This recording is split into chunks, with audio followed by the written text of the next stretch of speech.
One thing that always bothered me as a Christian was the apparent discord between science and the Bible.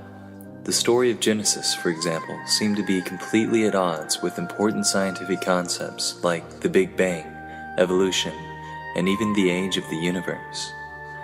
It was a great comfort to me in college when I discovered the book, The Science of God, by the physicist Gerald Schroeder. The Bible, Schroeder explained, was actually not at odds with science at all. Evolution was easy. God had used evolution as a way to create us. Adam and Eve were created when God gave the first of all humans a soul. The Big Bang was also easy. That was simply what God had used to create the universe. The hardest part for me was the timeline, and this is where Schroeder's book really shined. Secular and liberal people who criticize the Bible for not providing the right time frames for the creation of the universe, as well as young earth creationists who think the Bible has the right time and that science is wrong, are both omitting from their reasoning one of the most important discoveries that Einstein introduced through his theory of relativity. Time is relative.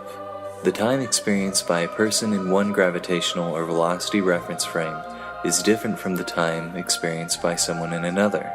There is no absolute time. So if we are considering how much time has really passed throughout the whole universe since the Big Bang, the time we've experienced on Earth cannot be held as the de facto standard. And Schroeder had found a reference point that actually matched up with the 6 days of creation referenced in the Bible in the form of cosmic background radiation. This radiation had one frequency based on its temperature at the beginning of the universe and had another when the Earth was formed. And if you calculated the mathematical relationship between these temperatures and applied them to time, you found that 6 days translated to 15 billion years, which is approximately the age of the universe as observed from the Earth at the present day. This knowledge excited and inspired me. This was the missing link. I remembered seeing Darwin fishes on the back of people's cars, mocking Christianity in the liberal city where I went to college, and thinking, if they only knew, if they had only read Schroeder's book, they would understand that there was no conflict between Darwin and Christianity. Science and the Bible were two sides of the same coin in God's beautiful creation. There was no conflict. I fiercely argued this point on one of the forums that I frequented. Many atheists there seemed generally impressed by my arguments and the way I presented myself. A few still scoffed at me, but they also showed little knowledge or interest of gaining knowledge of the Bible, so I dismissed them as uninformed. Schroeder's argument had given me a way of reaching out to non-believers. It was becoming clear to me that the only reason people were atheists was because they thought science conflicted with the Bible. As soon as they understood why science didn't conflict with the Bible, they could believe. During this time in my life, I'd made a point of writing reviews on Amazon.com for books and products I'd purchased. One item I'd written a review for was a digital Bible I'd purchased for my PDA.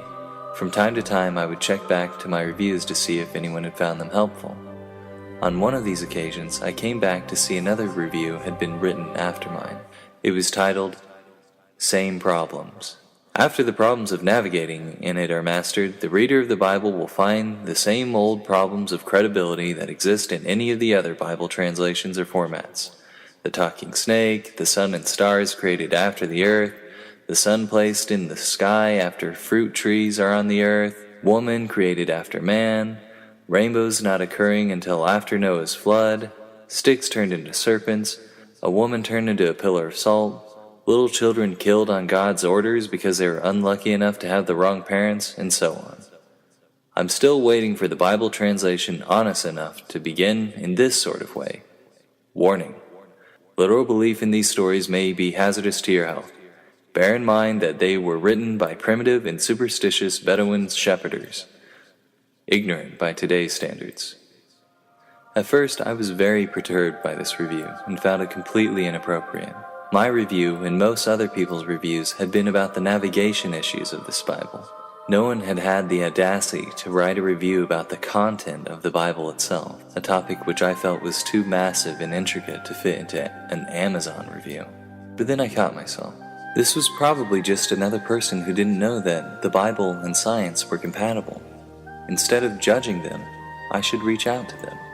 So I sent them a kind email assuring them that there was no conflict between science and the Bible, and suggesting that they read Schroeder's book. The reply I got back was intimidating. The man had been a professor in linguistics and involved in academia for almost 40 years, and had taught in universities all over the world, including Stanford, Georgetown, and the State University of New York. He was also a former missionary. When he was my age, he said he had been equally confident about his own Christian beliefs. He told me that all changed for him when he was attending the University of Madrid, and Ramon Menendez Pidal, head of the Royal Spanish Academy of Letters and the foremost historical scholar of his time, invited him to use his private library in his home just outside of Madrid during the academic year of 1961 to 1962, where Ramon explained to him with ample documentation how the Bible had been put together over the centuries.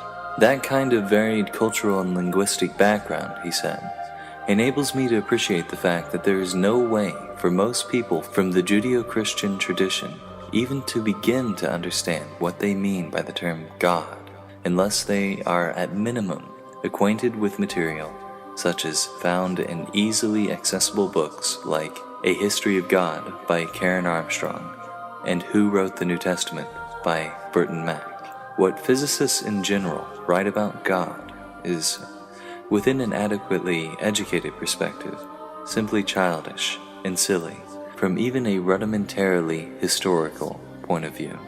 He said he had actually already read The Science of God, and he was not impressed.